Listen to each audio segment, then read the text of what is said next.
민주당이 21대 국회 후반기 국회의장 후보로 5선의 김진표 의원을, 부의장 후보로 4선의 김영주 의원을 선출했습니다. 김진표 의원은 할 말은 하는 의장이 되겠다고 밝혔습니다. 한덕수 국무총리가 국회를 찾아 의장과 여야 지도부를 잇따라 만났습니다. 민주당은 통합을 강조하며 여야정 실무협의체 가동을 제안했고, 국민의힘은 2차 추경안 통과를 위한 당의 협조를 요청했습니다. 대권주자 민주당 이재명 후보와 지역의사 출신 국민의힘 윤영선 후보, 예상 밖의 접전이 벌어지고 있는 인천 계양을 현장 분위기를 알아봅니다. 여야 당대표들은 선거 메시 경쟁을 벌였는데 이슈 분석에서 짚어봅니다. 뉴스앤 파워 인터뷰, 오늘은 국회 외교통일위원회 소속인 무소속 김홍걸 의원과 함께 지난 21일에 있었던 한미 정상회담에 대한 평가와 향후 대중, 대북 정책 등 앞으로의 외교 정책 방향과 과제를 들어봅니다.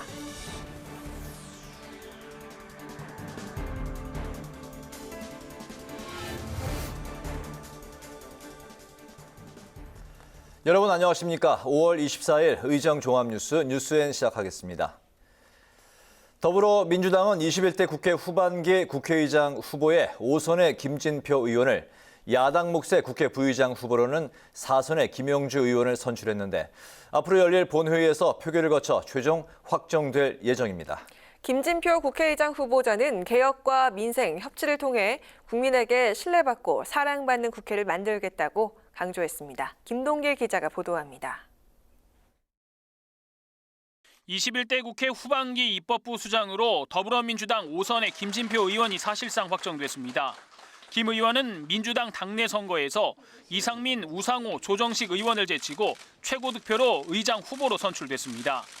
국회의장은 원내 일당이 맡는 것이 관리여서 당이 후보를 추천하면 본회의에서 표결을 거쳐 확정됩니다. 김진표 후보가 최고 득표하여 더불어민주당 제21대 국회의원 국회 후반기 국회의장 후보로 선출되었음을 선포합니다. 관료 출신인 김진표 국회의장 후보는 5선 국회의원으로 국민의 정부에서 국무조정실장을, 참여정부에서는 경제부총리와 사회부총리를 지냈고 당내에서는 민주당 원내대표와 최고위원을 역임했습니다. 또 문재인 정부 출범 당시 사실상 인수위였던 국정기획자문위원장을 맡아 국정과제 선정 등 문재인 정부의 국정 운영을 설계했습니다. 김 의원은 삼권 분립의 민주주의 원칙이 확실하게 작동할 수 있도록 국회 권위를 지켜나가겠다고 밝혔습니다. 또 개혁과 민생을 통해 국민 눈높이에 맞는 국회를 만들어가겠다고 강조했습니다. 의원님들 한 분 한 분의 역량을 마음껏 펼칠 수 있는 국회. 그래서 국민들의 눈높이에서 바라볼 때 많은 성과를 내는 민생 국회를 만들기 위해서 최선을 다하겠습니다. 야당 몫의 국회 부의장 후보로는 4선의 김영주 의원이 선출됐습니다. 김 의원은 고용노동부 장관과 민주당 최고위원을 역임했는데 국회 부의장으로 최종 선출되면 김상희 현 부의장에 이어 두 번째 여성 부의장이 됩니다. 민주당은 박병석 국회의장의 임기가 끝나는 29일 이전에 본회의를 열어 의장단을 선출해야 한다고 주장하고 있습니다. 후반기 국회의장단 출범까지는 시간이 더 걸릴 것으로 예상됩니다. 국회방송 김동길입니다. 6일 지방선거 격전지를 가다 오늘은 송영길 전 더불어민주당 대표의 서울시장 출마로 보궐선거가 치러지는 인천 계양을로 가보겠습니다. 민주당에선 이재명 후보가 대선 패배 후 2개월 만에 정계 복귀를 선언하면서 원내 입성을 노리고 있고, 국민의힘에선 20년 넘게 지역에서 지지 기반을 닦아온 윤영선 후보가 세 번째 도전에 나섰습니다. 김희연 기자가 취재했습니다. 인천 계양을 보궐선거에 이재명 후보를 전략 공천하면서 인천과 경기도 지역 지지층을 결집하고 지방선거 승리를 노리는 더불어민주당. 국민의힘은 이 후보의 대항마로 윤희숙, 최원식 전 의원 등을 검토했지만 이 후보가 지역 연고가 없다는 약점을 잡아 토박이인 윤영선 계양을 당협위원장을 공천했습니다. 지난 대선 후보 대 무명 정치인의 대결이 성사되면서 다윗과 골리앗의 싸움이란 평가가 나왔지만 최근 흐름은 백중세입니다. 이곳 인천 계양을은 송영길 전 민주당 대표가 5선을 한 민주당 강세 지역으로 분류되지만 성비위 악재로 민주당 지지율이 급락하면서 두 후보가 접전을 벌이고 있습니다. 이 후보는 총괄선대위원장을 맡으면서 지역구와 지방 지원 유세를 동시에 펼쳤지만 지지율 비상이 걸리면서 지역구 유세 비중을 대폭 늘릴 계획입니다. 이제는 수도권 그리고 계양 지역구 또 인천 여기에 집중해야 될 것 같습니다. 기세를 탄 국민의힘은 이준석 대표를 비롯한 지도부가 총력 지원에 나섰고 윤 후보도 자신감을 내비쳤습니다. 이분이 아직도 뭔가 좀 착각하고 있다. 그래서 밑바닥이 지금 전혀 다르다. 아까도 했지만 공정과 상식이 뭔지 잘 아는 우리 계양 현명한 국민들이다. 또 두 후보는 공약에서 차이를 보였는데 이 후보는 공기업 민영화 반대를 내세우며 윤석열 정부를 겨냥했고 저한테 입법에 기회를 주시면 아예 법으로 공공 주요 서비스 기관 시설 절대 민영화 못하도록 법으로 막겠습니다, 여러분. 윤 후보는 교통 문제를 비롯한 지역 현안 해결에 집중했습니다. 그래도 동양역과 계양 부천역 반드시 만들겠다는 약속하고 GTX-D Y자 노선 원하는 대로 가서 강남까지 30분 거리를 맞추겠다. 조기에 착공하겠다. 이런 말씀 드리겠고. 당초 예상을 뒤집고 접전이 펼쳐지고 있는 인천 계양을 국회의원 보궐선거. 이재명 후보가 원내 입성하며 차기 대권 가도에 파란불이 켜질지 아니면 토박이의 뚝심으로 밀어붙이고 있는 윤영선 후보가 거물을 잡는 파란을 일으킬지 결과가 주목됩니다. 국회방송 김희연입니다. 이른바 아빠 찬스 논란으로 사퇴 압박을 받던 정호영 복지부 장관 후보자가 어젯밤 자진 사퇴했습니다. 새 정부 1기 내각에서 두 번째 자진 사퇴인데 정호영 후보자의 사퇴로 여야는 충돌을 면했지만 법사위원장 자리를 놓고 대립을 이어갈 전망입니다. 임혜련 기자가 보도합니다. 정호영 보건복지부 장관 후보자가 윤석열 정부의 성공과 여야 협치를 위한 미랄이 되겠다며 지명 43일 만인 어제 사퇴를 선언했습니다. 정 후보자는 입장문을 통해 국민 눈높이에 부족했다고 인정하면서도 이른바 아빠 찬스 논란에 대해서는 부당한 행위로 밝혀진 건 없다고 주장했습니다. 정 후보자는 앞서 경북대 병원장을 지낸 시기 두 자녀가 잇따라 경북대 의대에 편입하고 아들이 4급 사회복무요원 판정을 받은 사실이 알려지며 특혜 의혹에 휩싸였지만 모든 의혹을 전면 부인했습니다. 제가 따로 어떻게 간섭하고 영향력을 행사할 수 있는 부분은 아니었다고 보고 또 아버지가 근무하는 또 학교에 또 자녀들이 아직 들어오지 못한다는 이런 또 사회적 규범에 대한 현재 합의가 없는 상황에서 의혹들은 전부 근거가 없다고 그렇게 제가 떳떳하게 말씀을 드릴 수가 있습니다. 정치권에선 엇갈린 반응이 나왔는데 국민의힘은 특혜 의혹 중 명백한 불법으로 드러난 것은 없다며 정 후보자의 사퇴를 협치를 위한 결단으로 평가했습니다. 국민적 시각에서 봤을 때 공인으로서 적절한 것이었느냐, 여전히 오해의 소지가 있는 부분들을 가지고 있기 때문에 국민들 입장에서 봤을 때는 좀 장관이 되기는 좀 적절하지 않다 이런 판단을 했던 것이 아마 일반 여론이 아니었나 싶고요. 반면 민주당은 정 후보자의 사퇴가 늦어도 너무 늦었다며 국민의 역풍이 무서워 마지못해 취한 조치라고 평가했습니다. 정호영 보건복지부 장관 후보자가 야반 도주하듯이 어젯밤 늦게 자진 사퇴했습니다. 정호영 후보자의 반성 없는 사퇴로 적당히 끝낼 게 아니라 철저한 수사로 불공정 특혜의 진실을 규명하고 그 법적 책임을 물어야 합니다. 이런 가운데 여야는 법사위원장 자리를 놓고 여전히 신경전을 이어가고 있습니다. 국민의힘은 국회의장과 법사위원장은 서로 다른 정당이 맡는 게 협치를 위한 여야 상호 존중이라며 원구성 협조를 요청했지만 민주당은 법사위원장은 야당 몫이라며 국민의힘에 넘겨줄 수 없다는 입장입니다. 원구성 협상을 둘러싼 여야 대립이 첨예한 가운데 정 후보자의 사퇴가 협치 전국을 여는 디딤돌이 될 수 있을지 주목됩니다. 국회방송 임혜련입니다. 한덕수 신임 국무총리가 오늘 국회를 찾아 국회의장과 여야 지도부를 잇따라 예방했습니다. 한 총리는 국회와 긴밀한 협력을 약속했는데 실무 단계부터 국회와 정책 협의를 할 수 있는 여야정 협의체 추진 구상을 밝혔습니다. 보도에 박지영 기자입니다. 지난 20일 국회 인준 이후 취임 인사를 위해 국회를 찾은 한덕수 신임 국무총리. 입법부 수장인 박병석 국회의장을 가장 먼저 예방했습니다. 박 의장은 한 총리에게 책임 총리로서 역할을 주문하고 국회와 협력, 특히 야당과 소통을 당부했습니다. 중요한 정책, 법안, 예산 같은 게 있을 때 국회와 협의해 주시고 특히 야당도 새 정부의 성공을 다 희망하고 있기 때문에 총리께서 책임 총리로서의 역할을 잘 해주셔서 한 총리도 행정부와 국회의 긴밀한 협력을 제일 중요하게 생각한다고 말했습니다. 이를 실행할 방안으로 국회와 정책 실무 단계부터 협의할 수 있는 여야정 협의체 구성을 제안했습니다. 중요한 이슈마다 사전적으로 그런 사무적인 그런 수준에서 또 정책 결정을 하는 그런 수준에서 꾸준히 협의를 해나가도록 그렇게 하겠습니다. 한 총리는 윤호중 더불어민주당 공동비상대책위원장과 면담에서도 여야정 협의체 추진 의사를 거듭 밝혔습니다. 윤호중 비대위원장은 야당을 국정운영 동반자로 인정하고 말뿐이 아닌 행동으로 협치의 모습을 보여달라고 주문했습니다.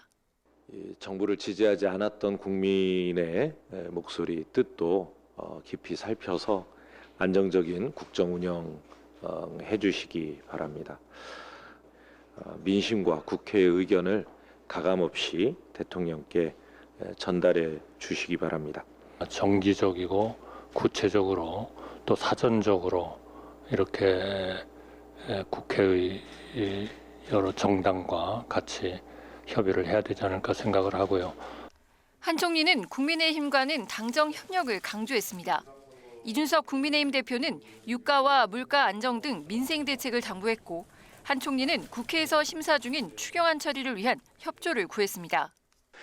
특히 유가 관리라든지 그 외 전반적인 식품 물가라든지 이런 것들 관리에 대한 우려가 커지는 것 같아서 이런 혼란이 적게 발생할 수 있도록 많은 고민해 주시면은 당에서도 적극적으로 협조할 수 있도록 그렇게 하겠습니다.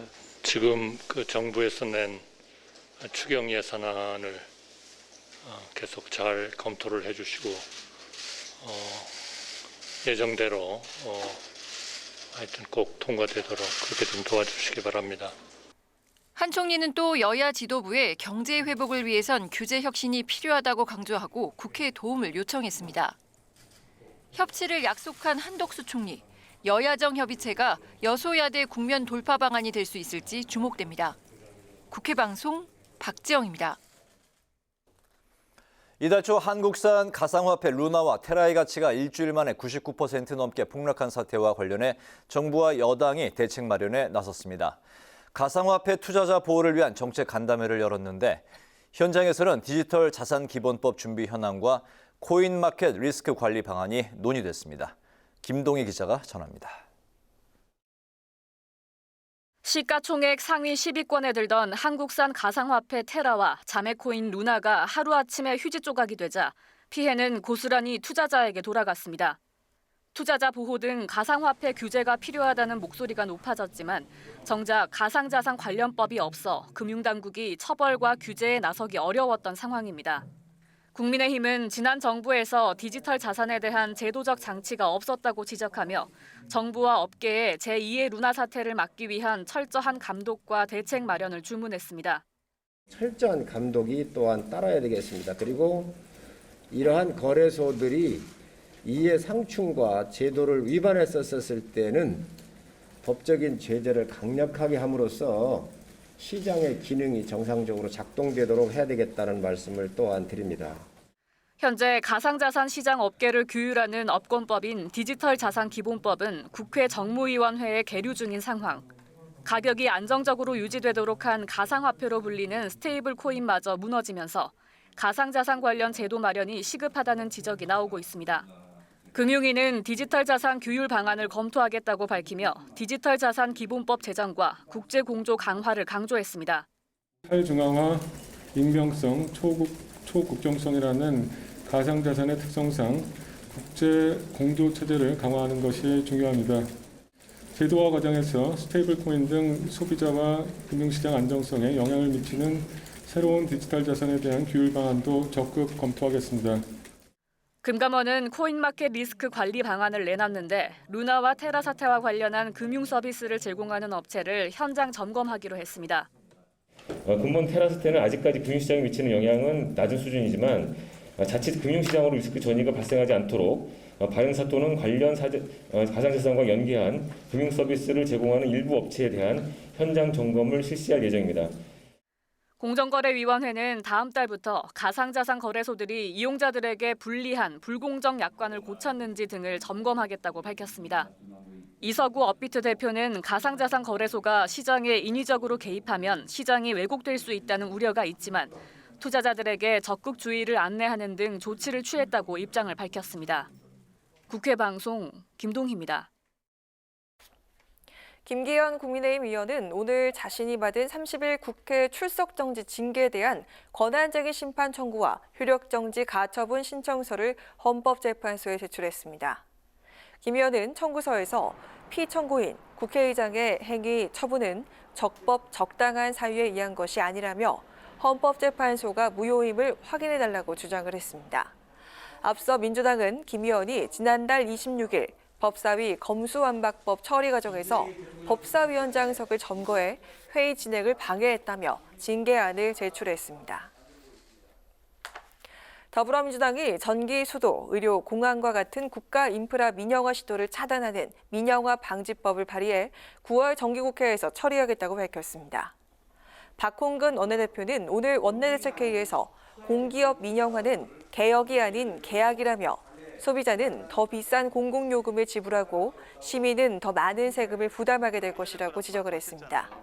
이어 김대기 대통령 비서실장의 민영화 발언 이후 국민 불안이 커지고 있다며 윤석열 대통령의 입장 표명을 요구했습니다. 국회 언론미디어 제도 개선 특별위원회는 오늘 전체 회의를 열어 자문위원들의 최종 보고를 듣고 특위 활동 결과 보고서를 채택했습니다. 활동 결과 보고서엔 반론권 청구 강화와 해외기업 인터넷 뉴스 서비스 사업자 등록, 미디어 특위 재구성 필요성 등에 대한 내용이 담겼습니다. 자문위는 최종 보고에서 징벌적 손해배상제가 언론 표현의 자유를 위축시킬 수 있다는 등 언론중재법 개정에 대한 의견을 제시했습니다.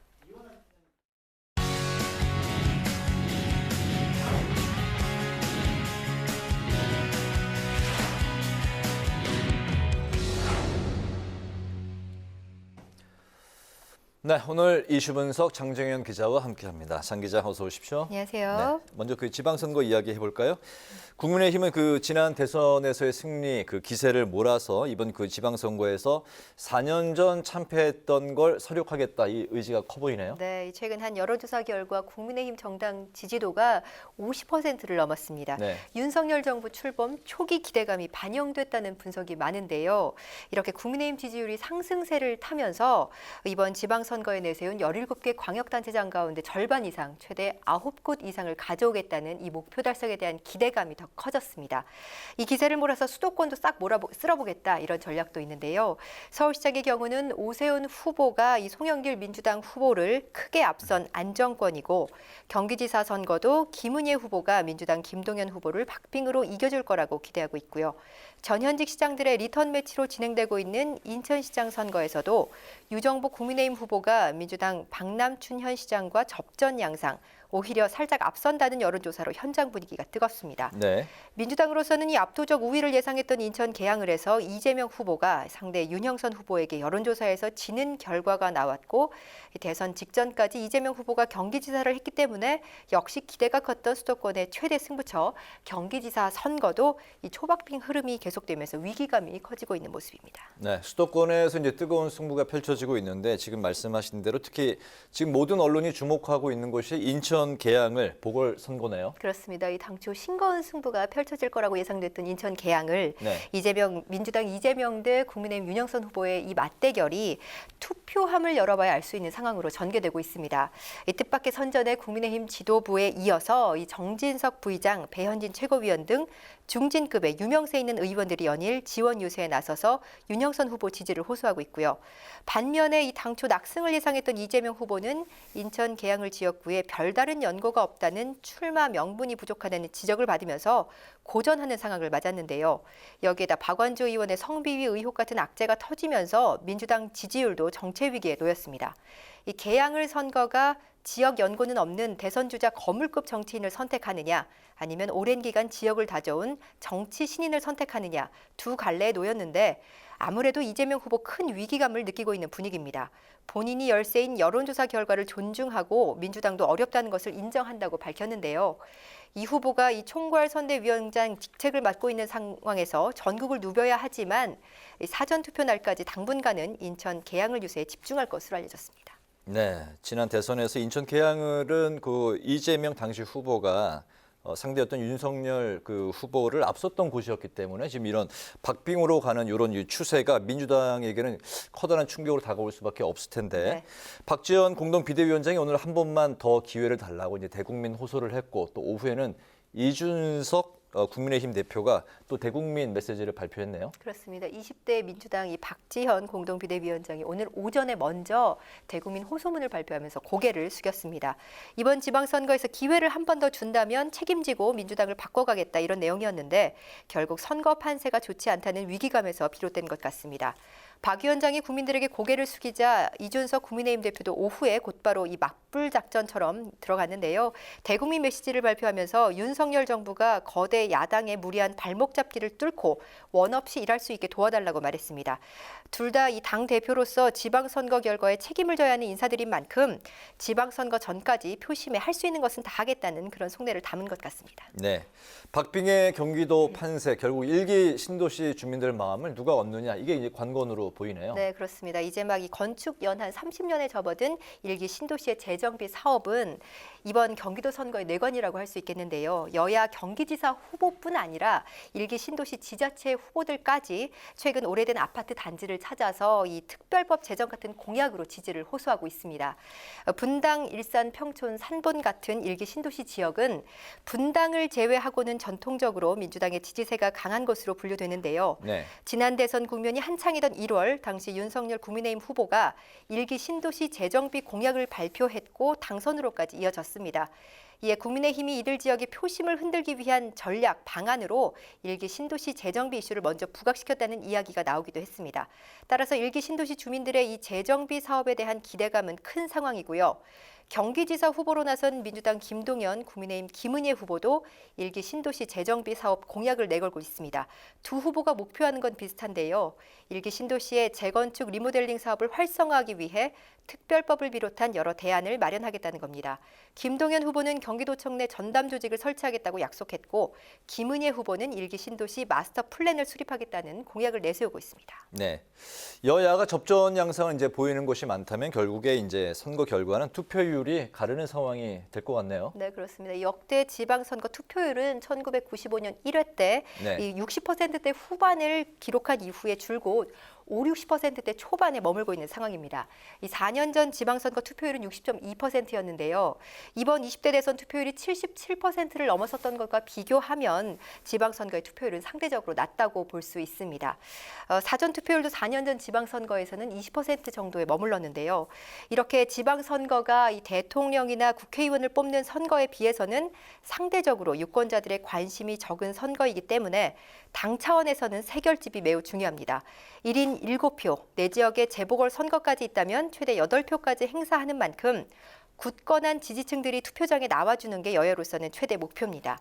국민의힘은 민주당이 현직 단체장을 많이 차지하고 있는 만큼 자칫 조직력에서 밀릴 수 있다는 판단 아래 소속 의원 전원이 27일과 28일 사전투표에 참여하기로 결정했습니다. 그만큼 사전투표 많이 해달라는 이야기인데요. 네. 민주당도 투표하면 이긴다는 읍소 전략으로 맞불을 놓고 있습니다. 이재명 후보도 주변에 개항을 지인들을 찾아서 투표를 독려해달라고 말했는데요. 이 지방선거는 지역의 일꾼을 뽑는 선거라는 점에서 유권자들이 더욱 적극적으로 참여할 필요가 있습니다. 또 이번 지방선거는 대선 2라운드 성격을 띠고 있고 곳곳에서 여야의 박빙 승부가 예상되기 때문에 결국은 투표율이 승패의 관건이 될 것으로 보이고 있습니다. 네, 알겠습니다. 오늘 이슈 분석은 여기까지 듣겠습니다. 장정현 기자 수고했습니다.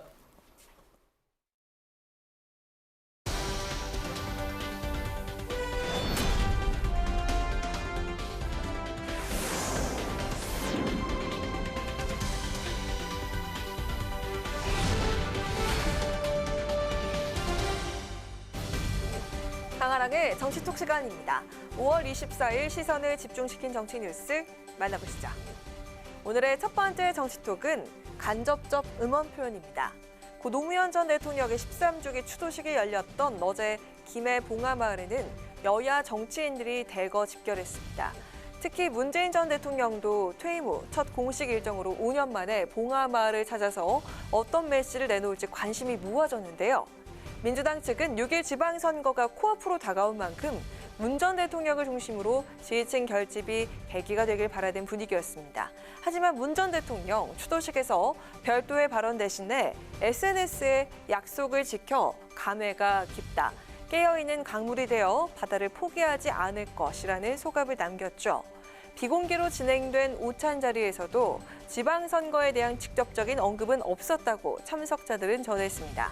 다만 문 전 대통령은 지방선거 후보들에게 개별적으로 격려 메시지를 전한 것으로 알려졌습니다. 저희에 대해서 수고했다는 말씀도 해주시고 또 선거에 관한 직접적 표현은 그렇지만 좀 걱정도 많이 좀 우려도 하시고 특히 저한테는 제가 원래 사진 찍는 걸 그렇게 즐겨하는 편은 아닌데 일부러 혹시 쓸 때가 있을지 모르니까 사진을 찍자 하고 일부러 먼저 말씀하셔가지고 사진도 일부러 더 따로 찍어주시고 그러는 걸로 봐서는 어쨌든 간접적으로 이렇게 표현을 해주신 것 같습니다. 수고했다며 걱정도 많이 해줬다. 민주당 총괄선대위원장이자 인천 계양을 보궐선거 후보인 이재명 후보는 문 전 대통령과의 만남에서 오간 대화를 이렇게 전했습니다. 그러면서 문 전 대통령이 혹시 쓸데 있을지 모른다면서 일부러 먼저 나서서 사진까지 찍어줬다고 밝혔는데요. 실제로 이 후보는 자신의 페이스북에 문 전 대통령과 손을 꼭 잡고 찍은 사진을 올렸습니다. 전직 대통령으로서 조심스러운 점이 있는 만큼 선거에 관한 직접적 표현 대신 사진으로 간접적인 응원을 표현했다는 게 이 후보 설명입니다. 그런데 문 전 대통령과 함께 인증샷을 남긴 사람 이재명 후보뿐만은 아니었습니다. 경기이사 선거에 민주당 후보로 출마한 김동연 후보 역시 같은 장소에서 문 전 대통령과 함께 찍은 사진을 페이스북에 올렸는데요. 김 후보에겐 좀 더 직접적인 메시지가 있었던 것 같습니다. 김동연 후보는 문 전 대통령이 반드시 이겨라, 힘내라, 응원한다고 말씀해 주셨다며 자신도 반드시 이기겠다 이렇게 화답을 했다고 밝혔습니다. 선거 시즌이면 출마 후보들이 전현직 대통령이나 유력 정치인과 함께 찍은 사진을 홍보용으로 많이 활용하기도 하죠. 박빙의 선거전이 펼쳐지고 있는 인천 계양 을과 경기이사 선거. 문 전 대통령의 간접 응원이 과연 얼마나 힘을 발휘할지 궁금해지네요. 이어서 오늘의 두 번째 정치톡은 정치 편향 수업 안 됩니다. 여야가 첨예하게 대립하는 선거 국면에서 최근 경기도 안산의 한 고등학교 교사가 수업 중 윤석열 대통령을 공개 비판한 것과 관련해서 국민의힘이 비판에 나섰습니다. 해당 내용은 지난 17일 국민신문고를 통해서 진정서가 접수되면서 알려졌는데요. 국회 교육위원회 국민의힘 간사인 정경희 의원실이 최근 경기도 교육청으로부터 제출받은 자료에 따르면 경기도 안산시 소재의 한 자립형 사립고의 국어교사 A씨가 수업 시간에 윤 대통령이 나치식으로 경례를 하는 만평을 자료로 활용하면서 취임사 등을 비난하는 발언을 했다고 합니다. 북한 미사일 도발 때 윤 대통령이 국가안전보장회의 한 번 열지 않고 일찍 퇴근했다는 가짜뉴스를 학생들에게 전파했던 건데요. 정경희 의원은 오늘 지방선거를 목전에 두고 이뤄졌다는 점에서 해당 교사의 정치적 목적을 의심하지 않을 수 없다며 철저한 조사와 강력한 처벌 필요성을 촉구했습니다. 이에 권성동 원내대표는 해당 교사에 대한 고발 여부를 언급했습니다. 직접 들어보시죠. 우리 교육의 자주성, 정치의 중립성은 우리 헌법에 규정되어 있는 내용입니다. 어떠한 경우에도 교사가 정치 편향적인 수업을 해서는 아니 됩니다. 자라는 청소년들에게 가치 중립적인 그런 교육을 함에도 불구하고 한쪽에 편향된 수업을 한다는 것은 용납될 수가 없다 이렇게 생각을 합니다. 공직선거법 위반 여부에 해당하는지 검토해서 고발을 적극 검토해야 된다고 생각합니다. 어떠한 경우에도 교사가 정치 편향적인 수업을 해선 안 된다. 국민의힘 권성동 원내대표는 이렇게 지적을 하면서 당 법률지원단의 공직선거법 위반 여부와 함께 고발을 적극 검토하라고 지시했습니다.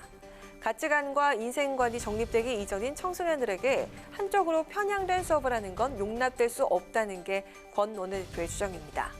학교 수업에서의 정치 편향성 논란, 이번이 처음이 아니죠. 잊을만 하면 한 번씩 논란이 되면서 정치권으로까지 갑론을박이 이어지곤 합니다. 경찰 고발과 인권위 제소로 이어진 사례도 있었지만 부적절했다면서도 학생 인권 침해로 보기엔 어렵다는 판단이 많았습니다. 하지만 이번엔 정치 편향적 수업이 공직선거법 위반 여부에 해당될지 여부여서 주목되고 있는데요. 교실로까지 이어지고 있는 정치 논란, 과연 아이들은 어떻게 생각할까요? 지금까지 강하락의 정치톡이었습니다.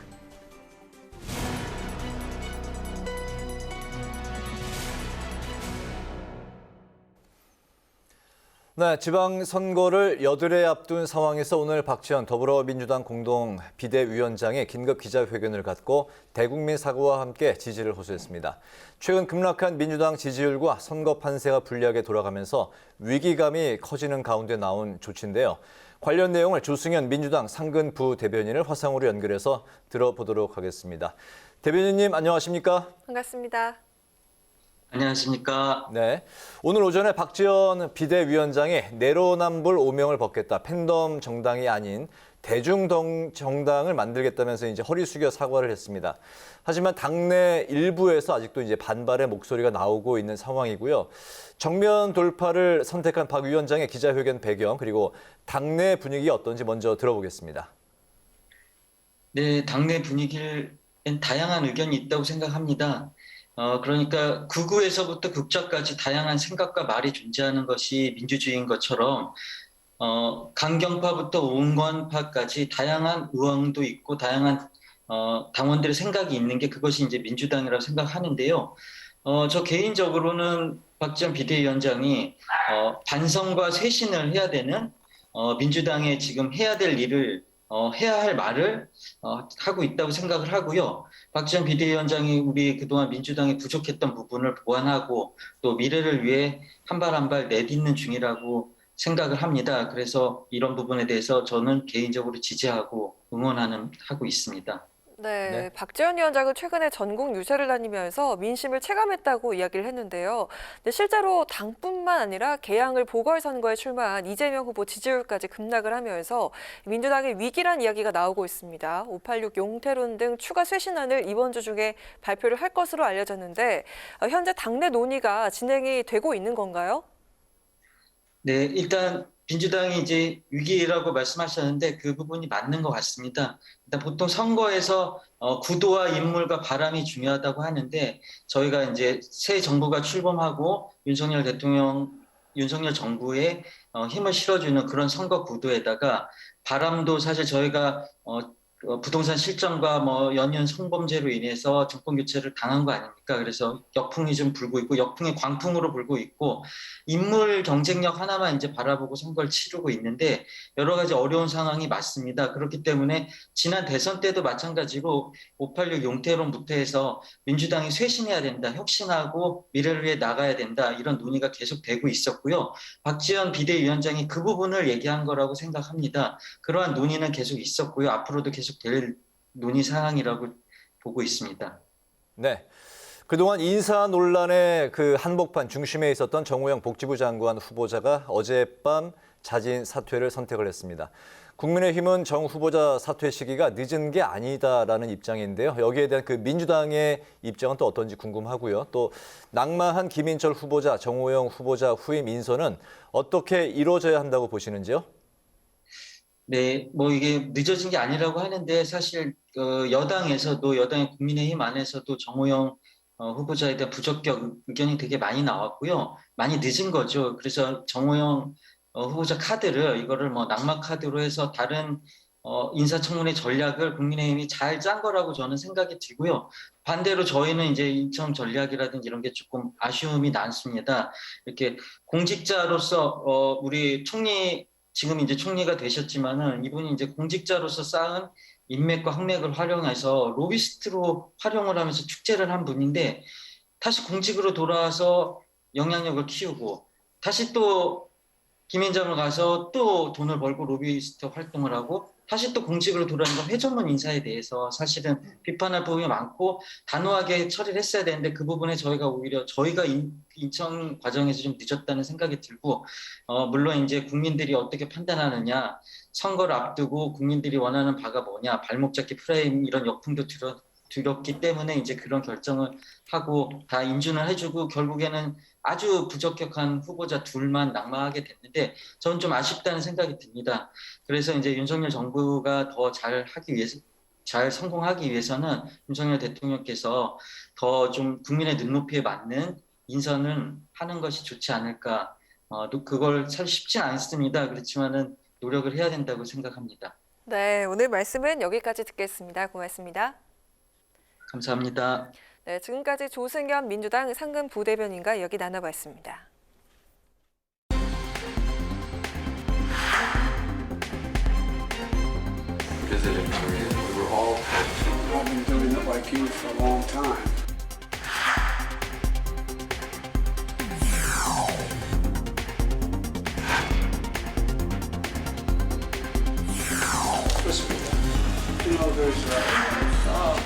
전 세계 역사를 봤을 때 지금 세계가 어떤 반복적인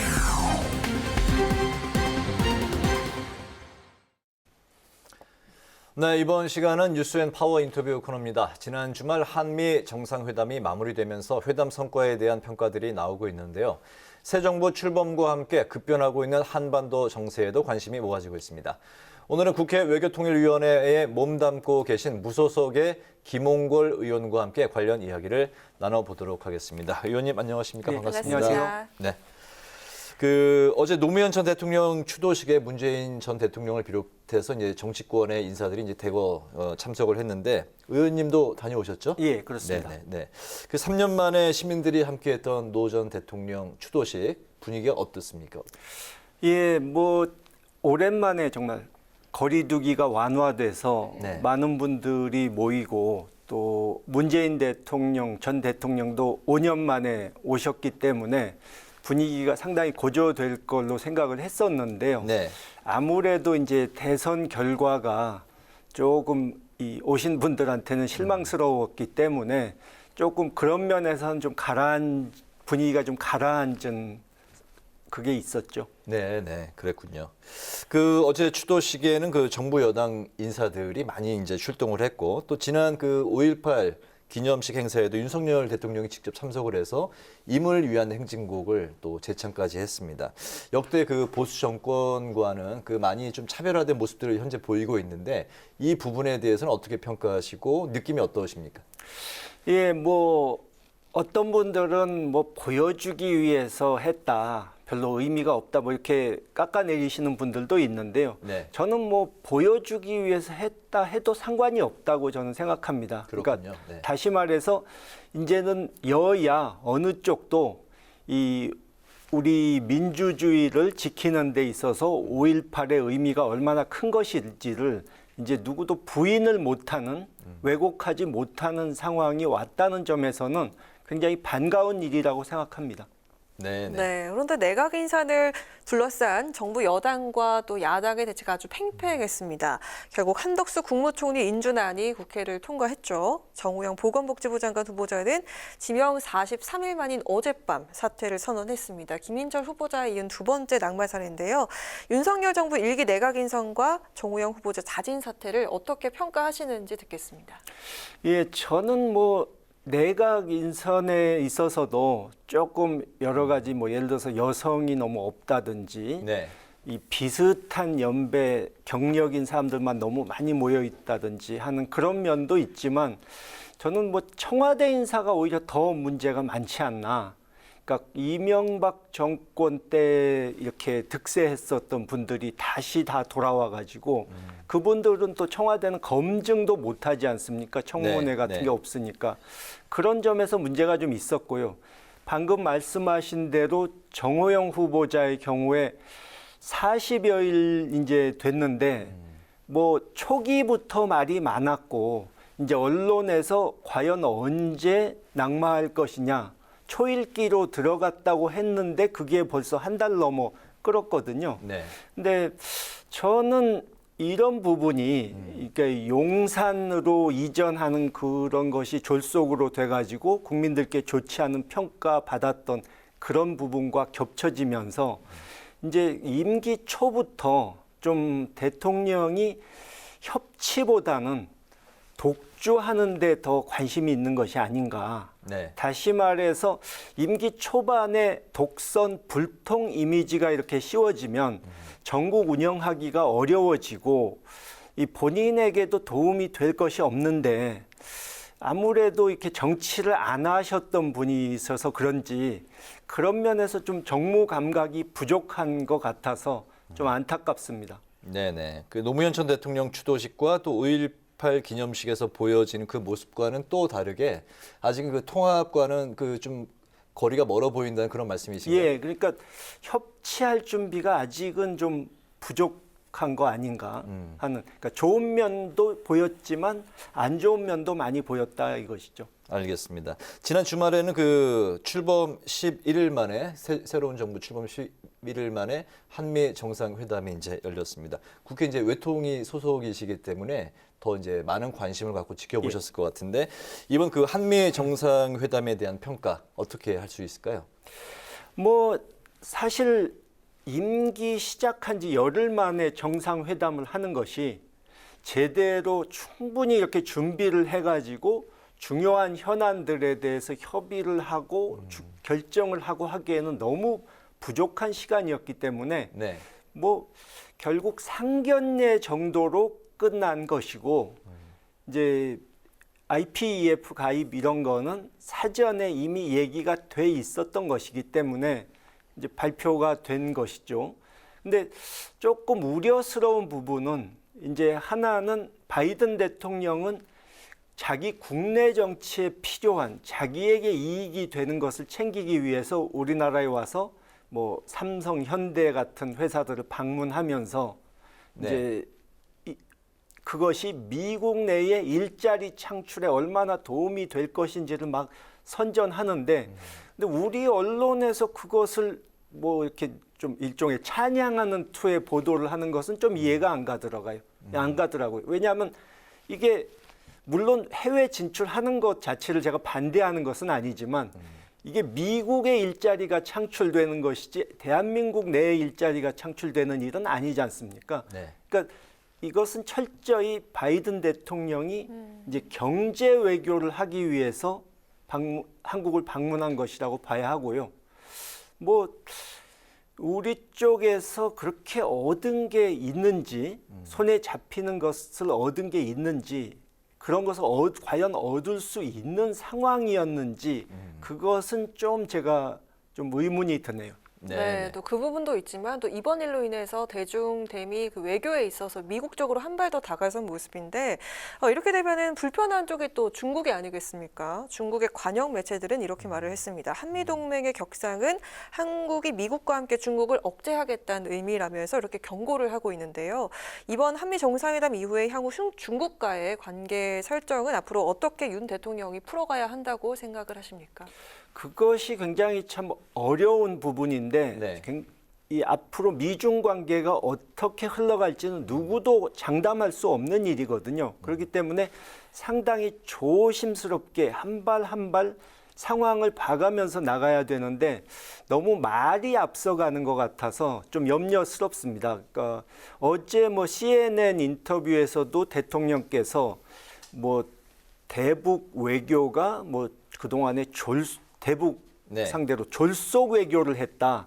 이런 표현을 쓰시고 그러니까 선거 때는 뭐 좀 강한 표현을 쓸 수도 있지만 이제는 대통령 자리에 오르셨기 때문에 말 한마디 한마디를 조심스럽게 하셔야 되고 될 수 있으면 북한이 됐든 중국이 됐든 좀 갈등을 불러일으키는 그런 얘기는 좀 자제해 주셔야 되는데 아직까지 미국이 뭐 쿼드라든가 IPEF라든가 이런 거 가지고 중국을 압박한다고 말은 나오고 있지만 과연 어떻게 이것을 끌고 갈 것인지 청사진이 나오지 않은 상태고 우리에게 어떤 부분이 이익이 되고 어떤 부분은 리스크가 있는지 이런 것도 나오지 않은 상태에서 섣불리 말이 너무 앞서가면 나중에 그 자기가 뱉었던 말을 주워 담기 힘든 상황이 올 수도 있거든요.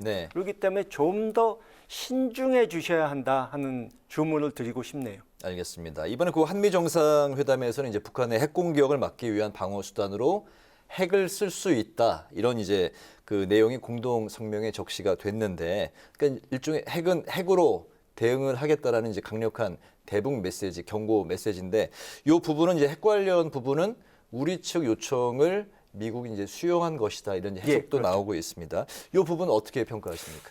그 부분도 저는 불필요했다고 생각합니다. 그러니까 뭐 북에 대해서 강한 메시지를 보내고 싶으셨는지는 모르지만 네. 지금 북이 그동안에 좀 어떻게 보면 좀 움츠려 있고 스스로 폐쇄하고 고립하는 상황에 있어서 네. 그들을 바깥으로 끌어내야 되는 상황인데 일부러 자극할 필요가 있는지 또 북이 핵을 사용하면 핵으로 응징한다는 것은 옛날부터 한미 관계에 있어서 핵 우산 개념은 있었던 거거든요. 전혀 새로운 게 아닙니다. 그런데 그것을 굳이 누구나 다 아는 것을 일부러 그거를 언급해가지고 상대를 자극할 필요가 있는지, 그러니까 외교 안보에 있어서는 말 한마디 한마디를 조심스럽게 해야 되는데 굳이 안 해도 될 얘기를 왜 언급했는지 저는 잘 이해가 가질 않아요. 네네. 그렇다면 이제 북한을 말씀하신 대로 자극하지 않고 대화의 테이블로 다시 이제 끌어들이기 위해서는 어떤 방안이 있을까요? 뭐 이번에 북한의 코로나 사태 같은 것도 사실 어떻게 보면 그동안에 움츠리고 있던 김정은 위원장이 바깥으로 나오게 만들 수 있는, 네. 그걸 유도할 수 있는 기회도 될 수 있는 거거든요. 네. 그렇기 때문에 이럴 때 좀 통 크게 지원하겠다. 네. 그쪽에서 열을 발한다면 20개 줄 수도 있다. 일단 나와라 네. 하는 조건부가 아니고 이것은 인도적인 문제니까 얼마든지 우리가 할 수 있다. 네. 뭐 직접 남과 북 1대1이 싫다면 국제기구를 통해도 좋고 중국을 통해도 좋고 네. 이것은 뭐 조건을 따지지 않겠다 하는 좀 통 큰 모습, 큰형님 같은 모습을 보여줄 필요가 있다고 저는 생각합니다. 당장 반응이 안 인도적 오더라도. 지원은 할 수 있다는 입장을 또 윤석열 대통령이 또 밝히긴 근데 했었죠. 꼭 말씀하실 때 뭔가 조건이 있는 것처럼 네. 그리고 뭐 너희가 나오면 얘기해서 줄 수도 있다 이런 식의 얘기가 되니까 네. 그러지 말고 좀 더 통 크게 더 전향적인 자세를 취해보는 게 좋겠다 이거죠. 네. 인도적 지원 부분만큼은 어떠한 조건도 달지 말고 예. 통 크게 지원하는 모습을 한마디로 협상장에 예. 나오면 예. 너희가 빈손으로 돌아가는 일은 없을 것이다 네. 해서 그쪽에서 이거 남쪽하고 만나야 되나 하고 최소한 고민은 하게 만들어야 된다는 것이죠. 알겠습니다. 오늘 그 뉴스앤 파워 인터뷰 이제 마칠 시간이 됐는데 오늘 혹시 꼭 하고 싶은 말씀이나 못하신 말씀 있으실까요? 저는 뭐 이 남북 관계 이 외교 안보 문제에 있어서는 네. 여야가 구별 없이 이것을 정략적으로 활용하지 말고 초당적으로 협력을 해야 된다고 생각하기 때문에 비판을 하더라도 또 대안을 제시하면서 좀 더 이 여권에 있는 분들과도 대화를 하면서 이것을 풀어나가기 위해서 앞으로 좀 노력할 생각입니다. 네, 알겠습니다. 오늘 뉴스앤 파워 인터뷰 이제 마칠 텐데요. 오늘은 한미 정상회담에 대한 평가 그리고 앞으로의 대중 대북 정책 등 외교 정책을 중심으로 지금까지 국회 외통위 소속의 김홍골 의원과 관련 이야기를 나눠봤습니다. 오늘 말씀 잘 들었습니다. 감사합니다. 네, 감사합니다. 내일도 한낮에 서울이 28도, 대구가 32도까지 오르면서 내일은 더위가 계속되겠습니다. 늦은 밤부터 중부지방을 중심으로 전국 곳곳에 비가 내리면서 이 더위가 잠시 누그러질 것으로 보이는데요. 비의 양은 5mm 안팎으로 많지 않겠습니다. 네, 오늘 뉴스에는 여기서 마치겠습니다. 시청해주신 여러분 고맙습니다.